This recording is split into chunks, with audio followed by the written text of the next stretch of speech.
Friends, അപ്പോൾ ഞാൻ വീടിൻ്റെ ഭാഗം ക്ലീൻ ചെയ്തിട്ടിരിക്കുമ്പോൾ ഇതുപോലുള്ള ഒരുപാട് പൈപ്പുകൾ നമ്മൾ ഇതുപോലെ കൂട്ടിയിട്ടുണ്ടായിരുന്നു. അതിങ്ങനെ കുടഞ്ഞു നോക്കുമ്പോൾ അതേ കണ്ടില്ലേ, ഒരുപാട് ഉറുമ്പുകൾ ഇതിൽ നിന്ന് വരുന്നുണ്ട്.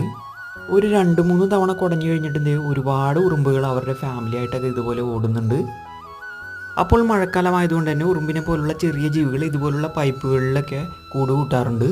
ഇപ്പോൾ ഈ പൈപ്പിൻ്റെ അകത്തേക്ക് പോകുമ്പോൾ ഉറുമ്പുകളും കാര്യങ്ങളൊന്നും കാണുന്നില്ല. എന്നാലും ജസ്റ്റ് ഒന്ന് കുടഞ്ഞു നോക്കാം. ഫ്രണ്ട്സ്, അപ്പോൾ ഉറുമ്പുകൾ എന്നാലും വീണുകൊണ്ടിരിക്കുകയാണ്.